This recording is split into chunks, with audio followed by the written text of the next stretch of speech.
राम राम किसान भाइयों, स्वागत है आप सभी का हमारे YouTube channel farmer help centre में। किसान भाइयों, आज की इस वीडियो में हम बात करेंगे गेहूं की फसल में दूसरा पानी कब देना चाहिए, कौन से समय पर देना चाहिए। साथ ही हम बात करेंगे दूसरा पानी लगाते समय हमें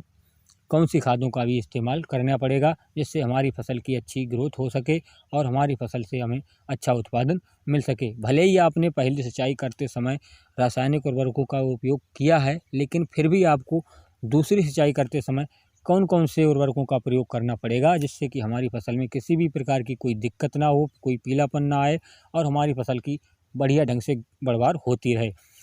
तो बने रहिए हमारे साथ और वीडियो को अंत तक ज़रूर देखें, जिससे कि आपको गेहूं में दूसरा पानी लगाते समय आपको क्या क्या करना पड़ेगा, ये सारी जानकारी मिल सके। साथ ही किसान भाइयों, अगर आपने अभी तक हमारे चैनल को सब्सक्राइब नहीं किया है तो कृपया चैनल को सब्सक्राइब करके घंटी वाले बटन को ज़रूर दबाएं, जिससे कि आने वाले समय में आपको कृषि संबंधित सभी जानकारी समय समय पर मिलती रहे।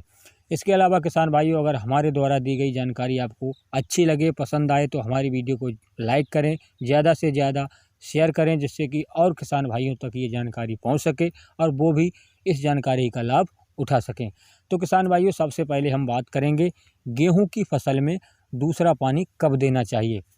देखिए किसान भाइयों, ये ज़मीन पर भी काफ़ी हद तक निर्भर करता है कि हमारी फसल में दूसरा पानी कब देना होगा। किसान भाइयों, अगर आपके जो ज़मीन है वो हल्की ज़मीन है, यानी कि रेतीली ज़मीन है, ऐसे में आपको दूसरा पानी देने की ज़रूरत कुछ जल्दी पड़ जाएगी। और भारी ज़मीन जो है, जैसे मोटी मिट्टी हो, उसमें आपको पानी देने की आवश्यकता जो है वो थोड़ा लेट पड़ेगी। किसान भाइयों, आपके लिए बता दें कि हल्की ज़मीन यानी कि रेतीली ज़मीन में आपको पहली सिंचाई के लगभग 20 दिन के बाद दूसरा पानी दे देना चाहिए, जिससे कि आपकी फसल में किसी भी प्रकार की कोई दिक्कत ना आए और आपकी फसल की बढ़वार लगातार होती रहे। साथ ही किसान भाइयों, आपकी ज़मीन मोटी ज़मीन है, भारी ज़मीन है, जिसमें नमी ज़्यादा दिन तक टिकती है, तो ऐसे में आप 25 दिन के बाद भी दूसरा पानी दे सकते हैं, कोई दिक्कत वाली बात नहीं है।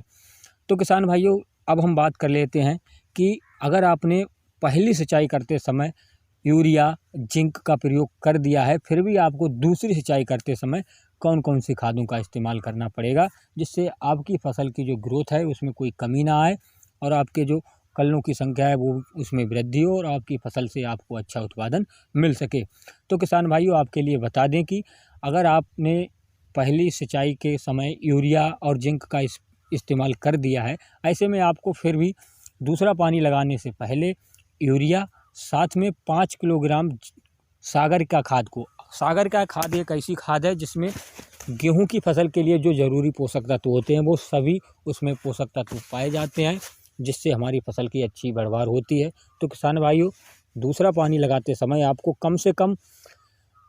30 किलोग्राम यूरिया और साथ में 5 से 6 किलोग्राम सागर का खाद को मिला लेना है। मिलाकर बढ़िया करके उसमें हमें अपने खेत में छिटकमा विधि से उसमें दे देना है। उसके बाद हमें अपने खेत की सिंचाई कर देनी है, जिससे कि आपकी फसल की जो बढ़वार है वो उसमें कोई कमी ना आएगी और आपकी फसल से आपको लास्ट में बढ़िया उत्पादन मिलेगा। तो किसान भाइयों, आशा करता हूं कि हमारे द्वारा दी गई जानकारी आप सभी किसान भाइयों के समझ में आई होगी और दूसरा पानी लगाते समय आप इन खादों का, जो हमने अभी वीडियो में बताया है, इन खादों का इस्तेमाल आप अपनी फसल में ज़रूर करेंगे, जिससे कि आपकी फसल की जो ग्रोथ है वो उसमें कोई कमी ना आए और आपकी फसल से आपको लास्ट में अच्छा उत्पादन मिल सके।